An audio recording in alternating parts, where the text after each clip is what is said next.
Haha, let's go, baby. Let's go. Let's do this, man. Let's do this. Dang, I just started racking up topics. I didn't even realize like I got all this. 1, 2, 3, 4. Yeah. Oh shit. Oh. Yeah, man, we got jam-packed episode, man. So we gotta get started. I'm gonna try to run through this though, man. We're gonna see. It always is longer than I think, though. You know what I mean? Always. Like it's crazy that I know how to talk to myself for so long. But yeah, let's get started though. What it is and what's good, y'all. Welcome back to 280 Plus, the social media podcast where I take the conversations off the timeline and go beyond the tweets or the posts or whatever you want to call it these days. I'm your host, Los Dev. And yo, man, I'm back, man. We solo today, solo this week. We're gonna have some guests coming up in the next several weeks, though. You know what I mean? I had one over the weekend that we gotta just push it to this week probably, and then I got some stuff in the works, man. I'm trying to get back to the grind, man, and just it's a crazy time of year, man. But I'm feeling good though, and yeah, man, today I got some ratchet news for y'all today.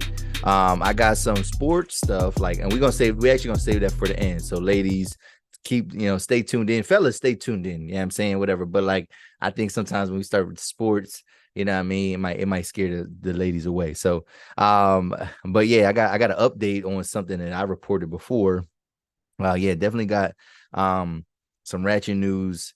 I got a viral tweet. I got a quick recap of something, and then a business. Got some business headline there. So yeah, that's what we're gonna kind of go with. I think should we do the headline? Yeah, we'll do the headline before we do the ratchet news, and then everything will kind of fall into place after that, whatever. So yeah, man, welcome back. So I don't know if y'all watched the episode that I had with my man Felix Arroyo from the Journeyman Chronicles, but we talked about the guy that went viral for his leg lengthening surgery, whatever. And yeah, I mean, just so happens today, right, I receive a message from one of my boys, man. And I love, that's why I do love there is a community, part of this podcast where people do send me stuff, and they send me stuff to talk about, oh, yo, here, touch on this, or yo, here's an update, I seen this, I thought of you, whatever. So my man's, sent me an update about this guy with the leg lengthening surgery. So I wanted to share this video with y'all, and then I'm gonna react to it, and then we'll get into the rest of the show, man. So let's hold on, let me get this queued up real quick, so then it's just not as cumbersome, whatever. So yeah, but it was interesting, man. Interesting set of scenarios though, man. And and there's a lot of irony, I think, in this. All right, so let me know what y'all think too in the comment section about this. So yeah, if y'all don't remember, this man spent over 80 grand to get taller. Basically, he had a leg lengthening surgery. And he was 5'7" or something like that. 5'8". He might have been 5'8". And you know what I mean? He said the reason why he did it. This is what I mean. This has been reported for months. You know what I mean? He said the reason why he did it was because he got turned down by a woman. That's what he said. Verbatim, he said it. There's quotes. He never disputed that. But then listen to this message, and then like I said, we gonna react to it though, whatever. All right. So let's hear it out. Procedure costs. So in the States, it's... You went to Turkey, right? Yeah, I chose to go to Turkey because it's much better there. In the States, it's $150,000 for both, to do both. In Turkey, for both together, it was $81,000. $81,000? Yeah. $81,000. You don't think you could have bought something else to make people be like, yo, I'm fucking with him, to make you feel confident? It wasn't about them. It was about me. It was about the way I saw myself. Mm-hmm. Yeah, I don't care how other people... Did you see yourself short? I did. I saw myself as a small man. Even though I would put on a lot of weight while I was in the military, I still saw myself as a small man. I hated it. Do you know the average height in the United States? 5'9". It's 5'7", I think. It's 5'9". It's 5'9". I'm sure you know. I'm not gonna question you. I'm sure you researched it. It's 5'9". Mm-hmm. So, and you went, what's your height now? 6 foot. You pretty decent, bro. I ain't gonna lie. You was pause. You pretty tall, bro. When I seen you outside of this, and I was like, yo, you pretty good height. The funny thing is I almost went for a third surgery until I saw how tall I was after the second one. After the first surgery, I was like 5'9.5". Okay, explain to us how this limb lengthening thing works. So is it like a little rod that just could keep stretching if you wanted it to, or what? Not technically, but not exactly, because your body has limitations. So basically what happens is they break the bone, they put a rod in the bone, and then they put a device outside the leg that connects to the rod in your leg. So how much did this procedure cost? So All right, so yeah, he kind of cuts it off there. So, and it's basically the same type of thing. So, yo, a lot of things to unpack there, right? So, first off, right, I didn't know that he got this surgery abroad, right? Yeah, I mean, because I think he was doing a lot of his recovery in Atlanta, you know what I mean? Because I think that's where he's based out of, and a lot of the stuff that we were seeing in the videos, I thought it was an American thing. He went to Turkey. This guy went to Turkey to get it done, which, you know what I mean? Just the, like, I guess shout out to him for doing his due diligence, whatever, but like the amount of research and everything that had to go into something like that, and then to decide, yo, I'm gonna go to Turkey. Like, I don't even, like, a flight to Turkey probably is crazy, right? And to think this guy had to fly back with fucked up legs, like, I mean, like how do you even fly like that? Like, I don't even know. Like, I like, it's so now, just me saying that made me think of so many different like questions, whatever, right? So he went to Turkey to get this procedure, because here in the States it would have cost double. It would have cost, like he said, like what, 150. So out there it costs 81. And wow, like, and he said, and the guy said, he's like, yo, couldn't you have bought something or used $81,000 to do something to make women fuck with you? And he said, no, it wasn't about them. It was for me. It was about me. And that's contradictory to what he's told people, and that's why I kind of opened that up with, right? Because he blatantly said that he did this because he didn't feel confident after a woman turned him down. And when a man is telling, when a guy is asking you, well, I mean, couldn't you have like used 81,000? Like, I mean, can't you buy like a crazy nice car? Can't you invest 81,000 into something to like make yourself more money, a property or something like that, to where women would want to fuck with you? And he was like, no, it's not about them. It was about me, whatever. And he kept saying stuff like, there was a lot of irony. So my man, I did hit up my man, Felix Arroyo from the JMC podcast, and we kind of chatting about it. And he was like, why is his jeans ripped at the knee? And I was like, yo, that's symbolism right there. That's irony, right? Like he literally was ripped at his knees, you know what I'm saying, to get this procedure. And he kept saying like he felt like a small man. Well, the thing is, a lot of people probably still look at him as a small man because of his self-esteem. Now, he is a tall guy. He's 6 foot tall now. And that was another thing too, where people were saying like, oh, he should have went even higher. And he even thought about doing it. He thought about getting even taller. But I guess he stopped at 6 foot, but he realized like, dang, how much taller he was. And I don't know, man. It's that's a lot of money to spend to improve your appearance, and it's so taboo for a man to do. It's just taboo for a man to even consider it, whatever. It's so taboo for a man to consider it. But then like you just think about that cost, like, and like what it had to do for you inside, like to even get to that point, whatever, because all of us have something that, I think we would all improve something about ourselves cosmetically if it made sense, if it was affordable. You know what I mean? I think we all do stuff to improve ourselves. You know what I mean? Obviously, like we groom ourselves in haircuts. Now it's funny because women be comparing haircuts to makeup, and it's like, no, that's just grooming. You know what I mean? That's just a part of grooming. But like, no, like men, that's all we have. We have haircuts, and what I mean, shaves, and we wear beards and stuff like that. But like, we don't really have procedures that typically guys want. Now there's some private procedures that people want, you know what I mean? Sometimes size matter, you know what I mean? Some people feel inadequate about size, you know what I mean? But still, that's not even something that people would see. Only your intimate partners, your love, you know what I mean? Like people like that, your spouses will see that. But it's not something that like, we don't really have too many visual cosmetic procedures that people can really, relate to. So it's just unprecedented, man. But I ain't gonna lie, man. He still kind of feels he seems like a small man just like talking about that. But shout out to him, man. If he feels better about himself, um, I don't know if he's walking fine and yeah, I mean, if he's having a full recovery, then more power to him. But when my man's Felix Arroyo sent me a video before too, and he was like, the guy looked like he was like walking like a baby or something, like he had no balance and he just looked all like floppy, like, you know what I mean?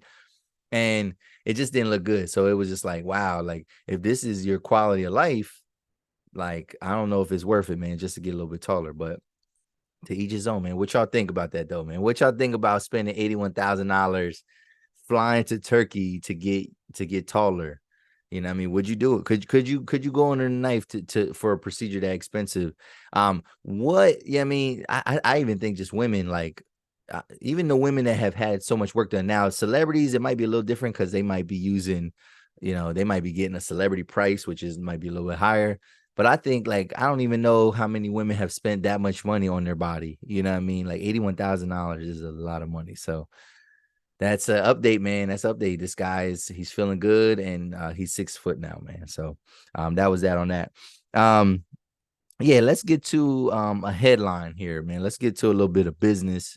And this was surprising to me. And I've been seeing a lot of Apple slander, at least recently. I've been seeing a lot of like pro Android type of messaging and things like that. And so what I wanted to talk about real quick was, I don't know if you guys seen it. All right, I don't know if you guys seen it, but Apple is reportedly considering low-cost MacBooks to rival the Chromebooks. Okay, it says the new line of budget-friendly MacBooks could come as soon as late 2024.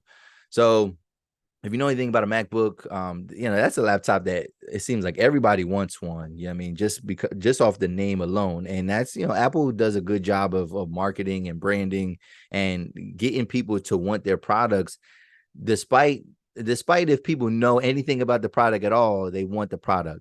But yeah, like basically MacBooks start at $1,000, and that's like the low level one. And they're student pricing, you get one for like $900. But for most people, for most parents, that's too much, you know what I mean? And you can get a little Chromebook for $200. Now, you know what I mean? And there's all type of laptops in between. Like they've been making laptops and PCs, you know what I mean, like for forever. You know what I mean? So there's a plethora of them. And yeah, for the average parent though, they're not gonna want to spend that. A Chromebook though is typically the cheapest of laptops because they don't tend to have the specs. Like for what I use for me doing this podcast, I could not use a like Chromebook. Like I don't have a MacBook, whatever. I actually have a really nice laptop. I have a Lenovo, real nice product here.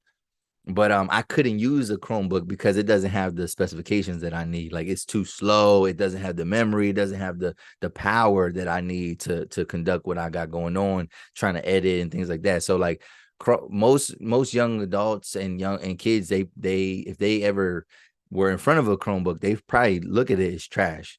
So to think that Apple is gonna make a product that is that low, like I wonder what the starting price point would be. I think a decent price point could be 500, and I think that's kind of, it might be out of like some parents' range, but I think it does make it a lot more affordable. It says why people, and there's like people that buy like MacBook Pros with broken displays. It says here there are already many affordable Windows laptops in the different tiers of Chromebooks, but this is a market that Apple hasn't taken advantage of yet. In the US, 58% of young adults age 18 to 34 are iPhone users. Affordable MacBooks could help more of these consumers expand their Apple product collections. All right. Yeah, so I don't know. They're not saying how much the new they're not saying how much they would want to make it cost. But some people think that this could not be good for Apple, because this will be the first time that they truly release an inferior product, right? And this is gonna be the first time where you might see people like use the phrase that, oh, this Apple piece of junk, right? Like people typically don't say bad things about Apple. And I don't know, it's interesting that they want to get in that lane because they've always been about branding and luxury and exclusivity, but kind of bringing it down a major price point, you're kind of getting in with everybody. And I think then it actually makes it easier for other companies to compete with you if you do have a lower cost thing, because you know what I mean, they can make stuff that's still cheaper but still have more specifications. So I don't know how streamlined this is gonna be, how bare bones is gonna be in terms of what it got going on. They said they're still gonna put like have that like the aesthetic of like the metal casing of it, but I don't know. It's tough to say like if it's gonna have the same computing power. It probably can't. It can't have the same computing power because it's so cheap. But I don't know. Do you think it's a good idea for Apple to kind of, slum it with the casuals, slum it with the regular consumers, and get into a cheaper laptop base? I think most Apple users probably would say, yeah, that would be dope. And then they get one of these new MacBooks and they criticize and they realize how crappy it is. But it could be a chink. It could be the first like real chink in their armor. So like, I don't know. All I know is that the stock better go up. If they release these, or even just talks about it, makes the stock go up. I'm pretty happy because obviously I have. That's the ironic thing about me. I don't own any Apple products at all. You know what I mean, whatever. I'm anti-Apple, whatever. There's better things out there. But I do own stock in Apple and I get the dividends, and I look forward to the company growing. Like I don't want them to be an inferior company. I want them to grow so I could get more money. But I don't own it though. So that's what you gotta do. Like y'all need to take that tip, man. Like there be stuff out there that you don't consume, but don't mean the company's bad, and you should probably invest in that company, even if it's stuff that you don't like. Like I mean, it's if you know it's gonna be around, it's gonna be around, bro. So that is that on that. Next thing.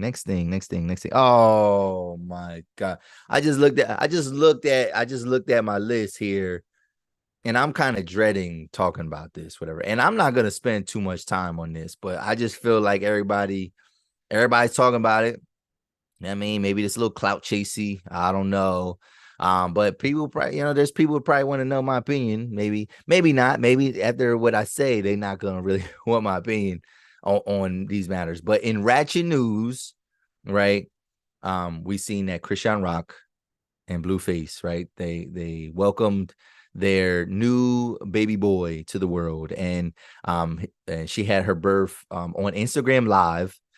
Ghetto as fuck. You know what I mean? Like ghetto. Let's like, and I hate using that word, but yeah, that's ghetto as fuck. Like she was on Instagram Live, I guess, giving birth. Right. I didn't see it. You know what I mean? I didn't want to see it. I heard enough people talking about it for me to get a gist of what was going on. And Blueface was not invited. He was not invited, which I don't care about that either. Like because I'm not a Blueface fan. Like it's not like I don't like her and I don't like him, right? Like, so I'm not a advocate for Blueface, but Chrisean Rock, she is, and some of it might be him. You know what I mean? And a decent percentage of her personality might be just tied to like the damage that he's done. But she is not a person that I think needs praise. You know what I mean? And I actually think that women that do give her praise are all, I think y'all weirdos. I think when y'all be like, oh, Chrisean, I'll be like, ew, like are you like what are y'all supporting? What are y'all supporting here? You know what I mean? But yeah, she named the baby after herself. So this is a baby boy. And she named him Chrisean, which Chrisean don't even necessarily sound like a girl name. So like I think it does sound like a unisex name, but it does seem a little bit weird that she did that. She obviously did that to trigger him and to make him mad and to make him upset. And like obviously people talking about it. And but yeah, like she's for the sake of the kid, because I don't never have nothing against no kids. I hope he's a healthy baby boy. You know what I mean? I hope he has a good life. I hope this little kid has a good life, because his life is going to be challenging with parents like Blueface and Chrisean Rock. Like, and if he gets a glimpse of any of that, I mean, any of the abuse that, I mean, like, and it's it makes you even wonder, like, you know, how healthy the baby is going to be, because she went through a lot of stress throughout these months, whatever, in this pregnancy. Like it was a lot of ups and downs and just a lot of ratchetness, whatever. So hopefully they are able to keep that away from him, and hopefully he does not become damaged because of his parents' actions, whatever. But and hopefully she gets her shit together. You know what I mean? Like, yeah, I mean, and this like turns over a new leaf. I need her to get that tooth back in her mouth. You know what I'm saying? Whatever. But and the only bad thing about this whole thing is that, like, like, this is never gonna end. Like the Chrisean Rock, Blueface, them in the headlines, it's never gonna end. And I don't like them because both of them are so negative. They're they're such a toxic couple. You know what I mean? Like, you feel like I feel like she was drinking and doing like it wouldn't surprise me if she was drinking and doing drugs while she was pregnant. Like, it wouldn't surprise me if that was the case. Um, and she's just like, I don't know, man. She's just not somebody to aspire to be. And I feel like, yeah, women, man, like, y'all be sticking together for the wrong reasons. You know what I mean? And like, y'all, you know, y'all will die on the hill when it comes to somebody like that.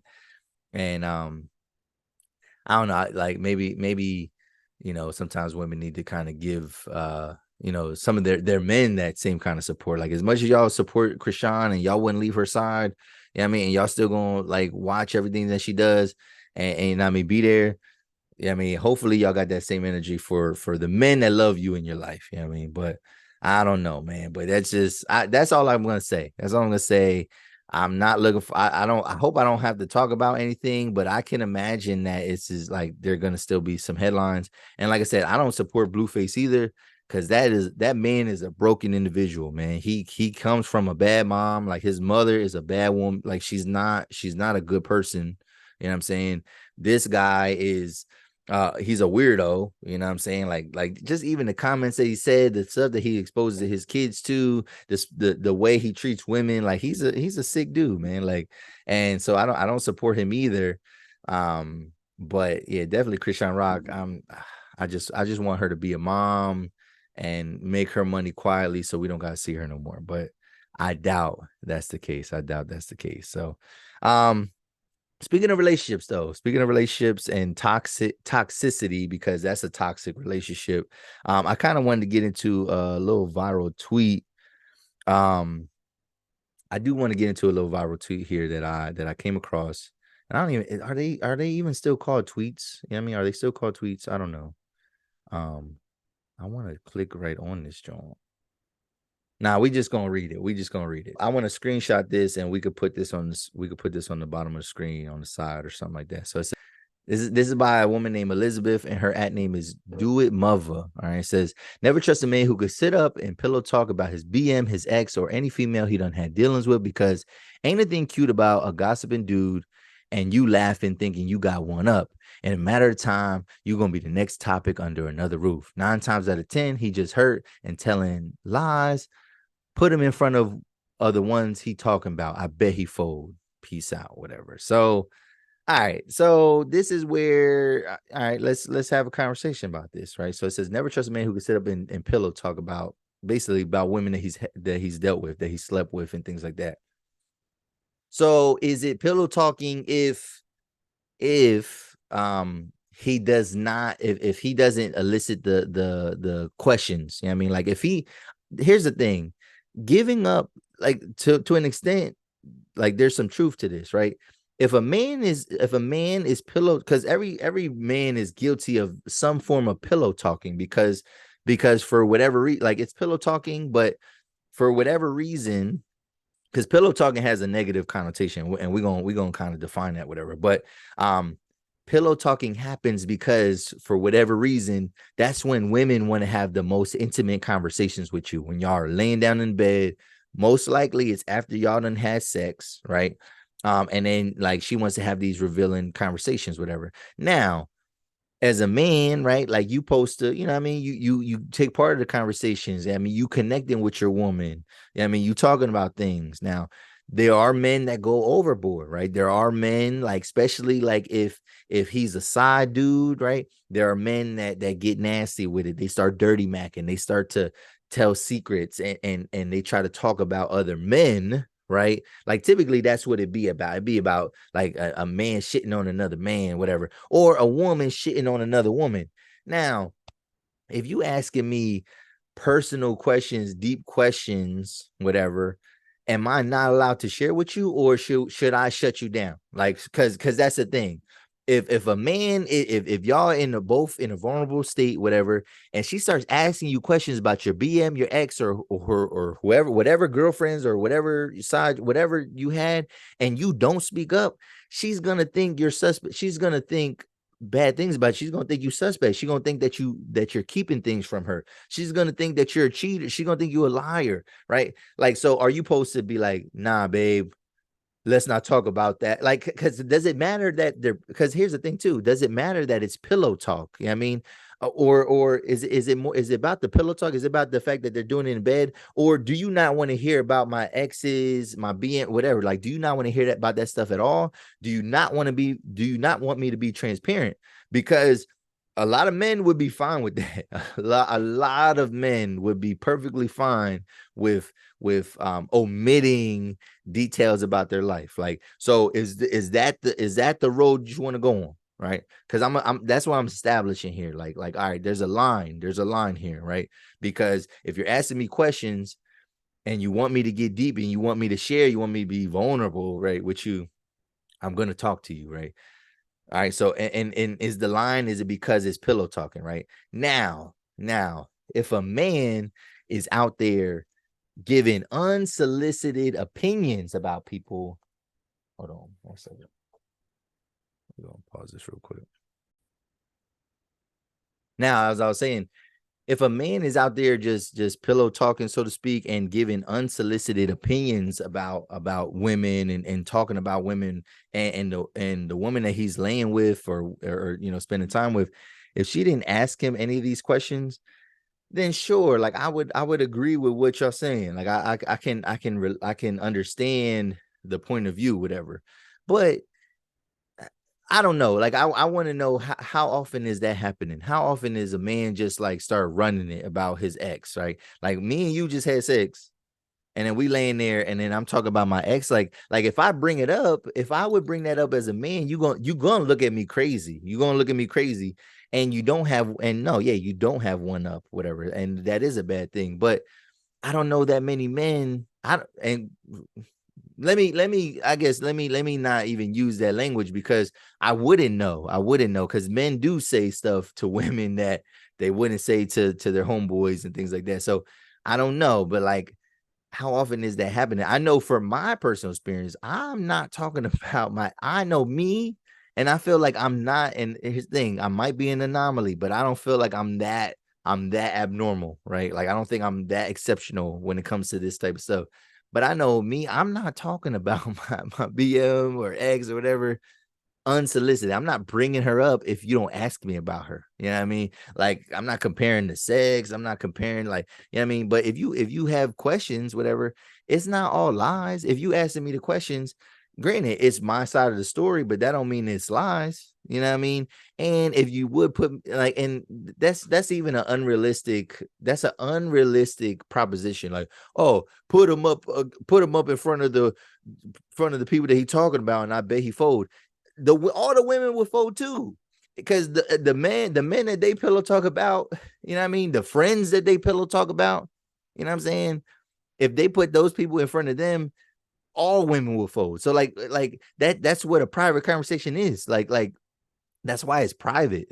Like, I don't understand. Like, I don't understand that part. Like, that's what makes it a private conversation, is like, is you didn't necessarily want people to know that you're having the conversation. It's between you and I. And that's when trust gets broken, when people share things that are supposed to be private, where it's like, I opened up to you, you made it feel like a safe place, and then now you judging me, or you brought it up to somebody else.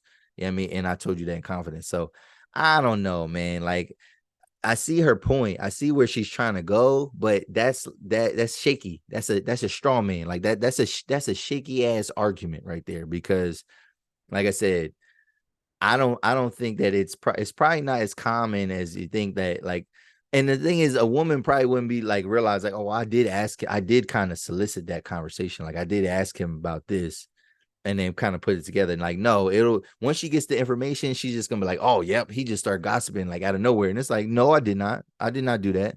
You asked me, and I gave you a clear answer, and you didn't like it though. So, but yeah, that was that on that. I don't know what y'all think, man. Think in the comment. Does she have a point? Does she have a point? Is she making sense? And am I wrong? Am I wrong in my thinking? Because that's what I'm saying. Like, you know what I mean? When does it become pillow talk? Should I not talk about, should a man not talk about his exes at all? Because we don't have to. We can leave that. They could be a mystery. Like, but and I was looking at the comment section. There was guys talking like, see, that's the problem. Like, people don't be wanting to share information about people, and then people can't make informed decisions when you don't have the information. So it's nothing wrong. Like, yeah, sure, she could take that information and like do something with it, but don't just kind of judge them, whatever. Or if a woman is telling you some things like that she wouldn't normally say, it's just weird when you start. I think it's weird when a man starts to ask a woman questions about another man, like while they laying in bed. Like, that's weird. You know what I mean? Like, oh, yo, did you like, you know what I mean? Oh, did you know what I mean? I don't know, like trying to get information, the dirty macking, like I could see where it gets nasty. Like, I'm not objecting that. But what she's saying is not, I think it's pretty normal. But if you know it's a smear campaign, then call it out. Call it out when he's saying it. Don't wait until later and be like, yeah, yo, he's a snake, whatever. Or, you know what I mean? Because he's talking about X, Y, and Z. Like, no, if you think it's weird that he's saying some stuff, you know what I mean, or he's giving you too much information, then call him out right there. Stop him then. If you care so much, stop him from saying what he's saying. But I bet y'all won't do that. I bet y'all won't do that. Oh man, that got me worked up. That got me worked up, man. So yeah, let's move on though. Let's move on to something. Oh, but relationships. And still talking about relationships, messy relationships at that. You know what I mean? Because this is definitely a form of some toxicity and some messy relationship type stuff, right? But have y'all seen the latest season of the Ultimatum? Have y'all seen it? So it just ended. It just ended last week. And I love me some reality TV relationship type stuff, right? I love that's my guilty pleasure. This is the same people that make Love is Blind. So if you don't know what Ultimatum is, let me just give you the low step version of what it is, right? It's basically, right, this is what it is. It's a show where it's typically women, right, who have been begging for marriage for years, right? They drag their boyfriends onto the show and try to force him to make a decision, right? And the way that, and so multiple girlfriends do this. Now there is a kicker. There are guys that drag their girlfriends onto the show because they want to get married, but then the woman doesn't. Wild stuff, right? Because if I know I want to get married, like if I'm set on getting married and I'm with a woman that don't want to get married, like it's one thing is where we still trying to figure out like when, but I don't know. I ain't gonna lie. Like I haven't been with a woman. I haven't been with a woman in a serious relationship that didn't at the very least express that she would like to be married to me. Like I never been in a relationship like that where I'm like, yeah, man, I want to marry this girl. And then the shorty is like, I don't know yet. I don't know yet. Whatever, right? So that's what they do, right? So they drag their spouses onto this show to force them to propose, right? And what happens is, it allows you they allow you to swap partners, right? So basically, there's 5 couples, right? Ultimatums, and it's like, well, all right, if you don't want to make this decision, then you can watch me be with somebody else that wants to get married, or you could watch me, or I'll give you your space so you could be with somebody, you could figure out if you really want me or not, right? So that's the premise of the show. So then they swap and things like that. Now, this season was really good. Like it was so good, But I ain't gonna lie, the ending, because we're just gonna talk about the whole thing. The ending was underwhelming to me. The ending was underwhelming to me because the way it is, like the way it was, and let me say this. Shout out to the show for featuring two black couples, right? Like I'm proud of that. I'm happy about that, right? However, right? Yo, I don't know, man. They gotta like it ain't for all, like it ain't for every black person. Like every black person don't necessarily need, like you gotta have a certain demeanor, right? To be on that type of show. Like they can't have everybody on that, because if you know what I mean, like I never seen any other culture of woman get as aggressive like I seen this one black woman do. So they had this one couple, Brian, the guy's name was Brian. I don't know his girlfriend, I forget his girlfriend's name. And she said the ultimatum on the bull, right? You know what I mean? And he just like, yeah, I mean, I just want to get my money right. And that's what a lot of guys were saying. Like, I just need to get my money right. I need to get my career right. And that's why that be the hang up a lot of times. That is a lot of times that's the hang up for men. It's always financial, right? Like we just don't feel like we're ready financially, because we're tasked to be responsible. Even if we're not the sole breadwinner, it's still like we still got to be good enough to at least match you. You know what I'm saying? And that's what he wanted, whatever. And she dragged him on the show, and it was like the first night, like they just kind of meeting the other people, and she was blocking from the rip. Like, she was blocking, like she was getting, like he barely started talking or having conversations with this woman, and she's coming in there intruding, she's getting so mad and so jealous, whatever. But it's like, what the show is about, right? You know that he gets a chance, as well you get a chance to talk to other people, right? And basically they had a fight, whatever, and then she wanted to leave the show. Well, lo and behold, right, they leave the show, they surprise everybody, right? They leave the show, and the thing is, he had multiple women kind of like their eye was on him, right? So they leave the show, and then they tell us why they left the show. They said that the shorty was pregnant. Now, that explains why she was acting fucking crazy. Like, it definitely explains the hormones. I could see that, right? Like, I could see why she was wilding the way she was. But then it makes you wonder, like, if she knew already. You know what I mean? Some people thought that she might have even been faking it, whatever. But like, it makes you think. I think that she knew, and maybe she didn't think her boyfriend was going to agree to get on the show. The most ironic thing about this couple is that if you go on Netflix and you look at the thumbnail for the show, and like, oh, who's on the show? It's that couple. So it makes you think like, oh, like this couple, maybe they made it to the end. Hell no, they barely made it to episode 3. Like, I think they're on up to episode 3, but like they stretched the shit out of that. Like oh my god, they stretched their appearance out, whatever. Really, to me, they're really in one episode. Like, you know what I mean? Because even the second episode, it was like fighting, and it was ratchet, whatever. So it's like, that lady triggered me, man. Like, she triggered me. She took me back to some places that I didn't want to be, but just in her demeanor, how she was cussing them out. And it's like, nah, you gotta like, I think you gotta do like personality tests, and like you gotta really like vet these people to be like, yo, how would you really react if I mean, or like you got to tell them, like, you cannot be getting all mad and salty. Like, I mean, you could have some jealousy. You could have, like, if you can contain it to dialogue.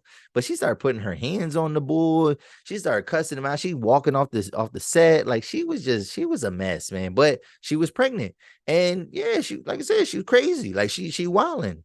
But I think you knew, shorty. But the way the show and that couple leaving fucked up the whole ecosystem of the show, because there was women that wanted to be with this guy, and she wasn't really entertaining guys, but like she was like kind of talking, whatever.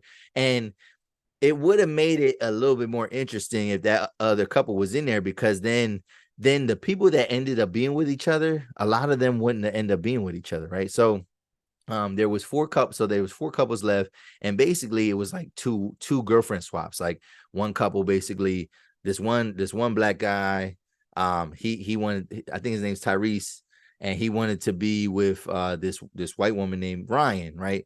So by default, this guy's girlfriend, Raya, right? She went out with the white girl's boyfriend, James, right? And then it was, so then it's just another couple, so it's just 4 people, and like they were like, since they were already spoken for, they were forced to swap, right? And neither one of those people, like on the other side, the other couple, neither one of them wanted that person. The only person that wanted somebody else, the only 2 people that kind of wanted somebody else was Ryan, like the white girl, and then the black guy Tyrese. Like those are the only 2 that kind of liked each other. Everybody else, they were saying the right things, but them people did not want to be with those other people. And so, like I said, just that one couple, you take 2 people out of the competition, it fucked up the whole ecosystem. Like it messed it all up, and it made it weird, right? And so the way it is though, these couples that come into them, like, they all look like, oh no, it's over. Like it's over. It's done. It's over. Lo and behold, all of them make it. All of them make it to the end. Like, so then because basically what you do is you have a fake marriage with your new person that you pick, right? Like a test trial marriage, and you're there. I think you're together for like 10 days, whatever. You know what I mean? Which, whatever. And then you do like a 10 days with your a test trial marriage with your original partner, and then at the end of that, you make the decision if you're gonna give the ultimatum, and or you're gonna go through with it. You're gonna say yes. And they all propose to their girls, and they all happily ever after, which that's good. Like that's a good thing. But it felt like every single person on that show was settling for each other. It felt like they all was settling for each other. Like there was this girl named Roxanne, and she was with this guy named Antonio, and the guy that she ended up dating, the second guy, whatever, he's inferring a lot of stuff, whatever, but he basically kind of put it out there like, yo, I don't think you respect your dude. And like he was kind of being messy about it. But like she was this high power businesswoman. She kept looking at her man or her fiance as a guy that just like don't got his life together, can't keep up with her. And she was like really berating this guy, you know what I'm saying? And it just was messy, whatever. And like you could tell that maybe she did respect him, but she didn't love him as much as like she kind of put off that she did, whatever. So it was just weird, like that whole dynamic. And yeah, I was surprised that all of them end up getting married. Then they do the reunion show. The toxic couple comes back. They actually did have a baby, but they're no closer to getting married. You know what I'm saying? I think the girl Roxanne and her boyfriend Antonio, like they're not really like she doesn't even want to wear her ring. You know what I'm saying? And then you got the other couples. It looks like they're moving forward, but they're kind of like, okay, like, you know what I mean? Like they're kind of dragging their feet, and it just didn't seem genuine. But like it was good because the way that the producers edited the show, and they built a lot of suspense into the show. Like there was so many instances where I was like, oh, like, you know what I mean? And they did a good job of that, because like I remember like it was one point in time I was on like episode 6, and I didn't even realize. I was like, damn, I didn't know I watched this many episodes, whatever, you know what I mean? So season 5 of Love is Blind is coming back really, really soon, and we'll see where that goes. I do like the ultimatum. It is messy though. It is messy, but I think they need to use like Love is Blind people. Maybe that's kind of a good touch if they did that. But definitely a good show. Definitely a good show. Check that out. Check that out if you haven't. And then last thing. Before we go. Sports. Man, yo, Vindication is a good thing, man. Hold on one second. Let me take a drink real quick. Hold on. I was taking a drink from a fast food cup, and I didn't want to show y'all the fast food. I didn't want y'all to judge me, but I got a deal, so that's why I'm eating. That's why I ate there, whatever. So, oh my god, yo, Vindication is a beautiful thing, man. So Coach Prime Time, Coach Deion Sanders of the University of Colorado Buffaloes, right? And man, yo, one thing here, I'm on record to when he took that job, I'm on record for saying how I supported him making that decision, and I'm on record talking about how I didn't like how everybody, like, there was so many critics that were putting all HBCUs on his back, and they made him feel like a traitor for leaving Jackson State, right, to pursue new opportunities. And they made it seem like, oh, he was harming HBCUs when he did that, like, and they called him selfish for making this type of decision. And like, I didn't know that, and I'm thinking, like, I didn't know he was supposed to be the martyr for HBCUs. I didn't know that was his job. I didn't know that he had to do that, right? Like, I figured, just like anybody else, he was just working his way up. But it was dope that he gave HBCUs a shot, and he gave them a jolt of popularity and notoriety for a couple years. You know what I mean? Like, he was there for 3 or 4 years, right? And good for him, man. Like, they won, and they were good. And so he goes to Colorado. And here's the thing, though. I'm a casual college football fan. Now, when LSU, my football team, is doing well, I pay a little bit more attention to it. But to say that I'm familiar with all of college football, I'm not. I used to be. I used to really be into it, whatever. But, like, there's so much wrong with college football in the way that the system is, you know what I mean? And just the way the conferences have changed. There used to be more conferences. There used to be a little bit more balance with the conferences. Everything is just so money driven, and there's no, I don't know. I don't want to say there's no parity, but, like, there's not a lot of stability in college football. So, like, it's hard to watch it because, one, you get this revolving door of players every year. You know what I mean? Now we got the portal, right? You got the portal where the transfer portal, where guys are, like, now you're allowed to just leave willy-nilly. You know what I mean? You go into the portal. You don't miss any time. You don't miss any eligibility. But, like, I think there's a process with that, whatever. And I mean, so obviously when Coach Prime, when he goes to Colorado, he had the way he recruited was mostly through the portal. And we knew this was going to happen. There were kids that were jumping at the opportunity to play for Deion Sanders, right? They were ecstatic to do it. Now, because I'm not so versed in the college football world, right? I'm thinking, I don't know how good that they could possibly be. Like, so I'm not speaking on it. I'm not speaking negatively on it. I want Deion to do well, right? I want him to succeed there. If he wants to coach in the NFL, it'd be dope. You know what I mean? Like, him build a legacy. If he wants to coach a bigger school after Colorado, if he builds up Colorado to a certain whatever level he does, and he's able to move up to a bigger school, that'd be dope. Then he wants to go to, and if I'm all for it, right? It's dope. It's fucking dope. So I never have you heard a breath of me saying, like, oh, I mean, look at the schedule and oh, they're going to lose to this team. Cause nobody knows who's on their team. Nobody knows what they were going to be able to do. Right. However, I say vindication is sweet because, oh my God, so many college football analysts and podcasts and sports talking heads, prior to the season started, they were just like, yeah, Colorado be lucky to win 2 games. They looking at the schedule. Oh, they're gonna get rolled by this team. Oh, blowout by this team. Oh, this team, they're gonna struggle with this team. They're gonna struggle with that team. Right. So last weekend was opening weekend, right? Yeah. Last weekend was opening weekend.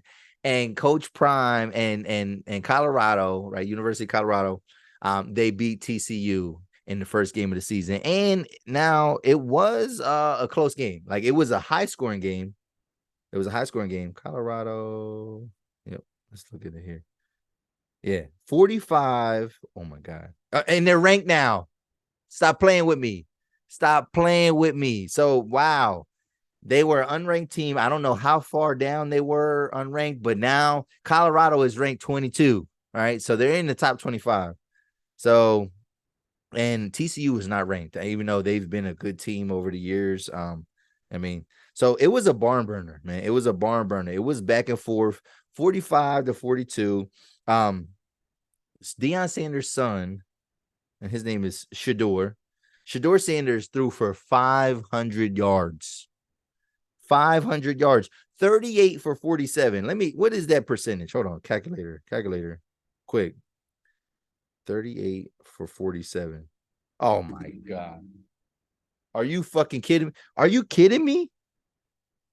This kid, this stat line is damn near perfect, right? 38 for 47. That's almost 81% completion percentage, right? 500 yards, 4 touchdowns, no interceptions. That's the stat line. A perfect, like if this was the NFL, that's the highest quarterback rating that you can get, like perfect quarterback rating. Like so his son balled the fuck out, right? You know what I mean? And but he didn't, he had like minus 32 yards rushing. So those must have been like some sacks where he's like scrambling, going crazy. Because to have 5 carries for negative 32 yards, that's like you running backwards, whatever. So that's the only blemish, but those ain't passing stats, those are rushing stats.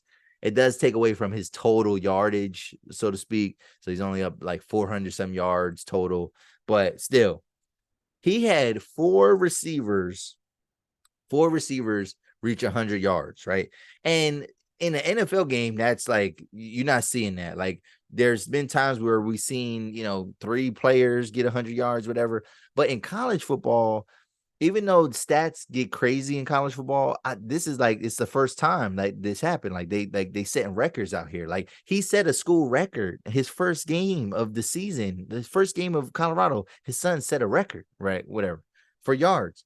So he had 4 receivers, and pretty much these guys were the only guys that got the ball. He had one guy had five catches for 135 yards, 3 touchdowns. So he was the big hitter. He was the hitter. He was getting the bombs. Then he had another guy. Is that Travis Hunter? Yeah, Travis Hunter. I keep hearing about Travis Hunter because he's a cornerback, but he's a receiver as well. He had 11 catches for 119 yards, right? He was the guy moving the chains, whatever. Then they had another guy, 6 catches for 118 yards. He was another guy getting some deep balls. And then they had, is that Joe Horn Jr.? Oh, Jimmy Horn Jr. I was about to say Joe Horn Jr. Wow. Jimmy Horn Jr., 11 catches for 117 yards and a touchdown. So he was also a possession guy. He was the chain mover or whatever. Michael Harrison. Okay. Wow. Like, what a stat line, man. Like, what a way to start the season, man. And what a way to just like shut up the critics, right? Because now everybody's gonna be on Deion's dick right now. You know what I'm saying? Pause. But everybody is on their top right now. Everybody. You know what I mean? All those people that says crazy stuff, you are still gonna get some haters that are like, well, not so fast. I mean, watch out for this team, watch out for that team. And that's fair, because are they a proven team? Hell no, they're not a proven team. Has he proven it in FBS, right? And has he proven it? No, not necessarily. But that first game was a test, and he passed that test with flying colors. Now, close game. I mean, that defense, they need to shore some things up, because to count on your team to score 45 points every weekend is a tough task, whatever. But they're going to get some easy games in there too. This is college football. Like, they're clearly good. They clearly got some players, and this is a scouting nightmare, right? Who do you key in on, right, as a receiver for, to stop this guy? Because he got 4 guys that went off, and they might even have some other guys that just didn't really get no shine, whatever. So, wonderful win, man. Wonderful, probably the best sports headline since the NBA Finals, like just in terms of like something to be excited about, Like, I mean, NBA Finals, that's exciting, whatever. Bet this is so far, like, what a way to open up the college football season. Best headline since the NBA Finals. So happy for Deion, man. And with college football, man, it is about having some talent.